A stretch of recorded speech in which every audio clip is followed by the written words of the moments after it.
On charge 3, being the indecent act against J where you touched his genitals, I convict and sentence you to 2 years and 6 months imprisonment. On charge 4, being the indecent act against J where you touched your own genitals in the presence of J, I convict and sentence you to 15 months imprisonment. On charge 5, being the indecent act against J during the second episode, I convict and sentence you to 18 months imprisonment. I direct that the sentence of 4 years imposed on charge 2 is the base sentence. I further direct that 12 months of the sentence imposed on charge 1, 4 months of the sentence imposed on charge 3, 2 months of the sentence imposed on charge 4, and 6 months of the sentence imposed on charge 5 are to be served cumulatively upon charge 2 and upon each other. This means that I sentence you to a total effective sentence of 6 years imprisonment. I set a non-parole period of 3 years and 8 months.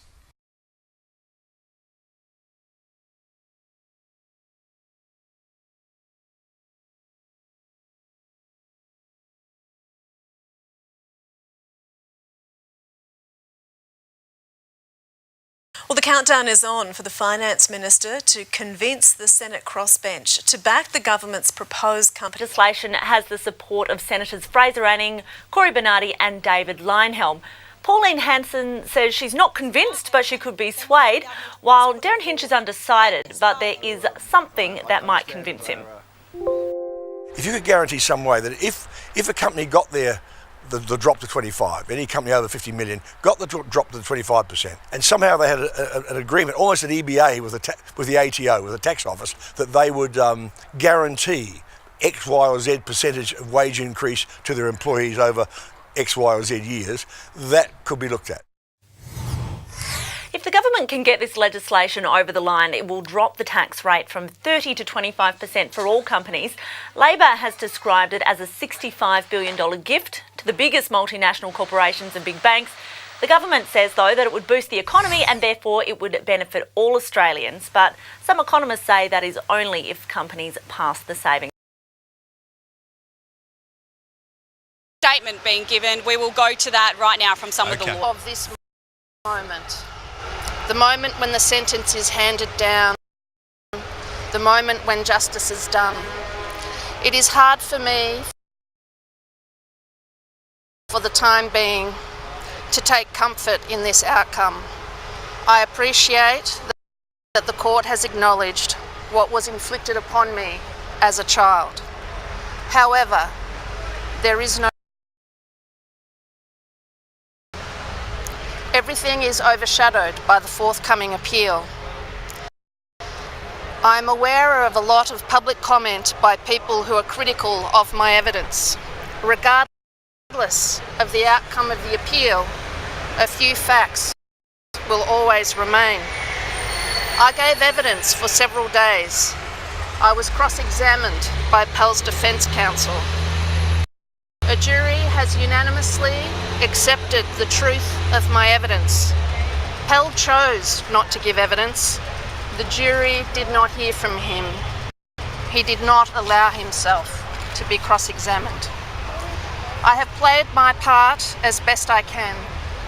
I took the difficult step of reporting to police about a high-profile person, and I stood up to give my evidence.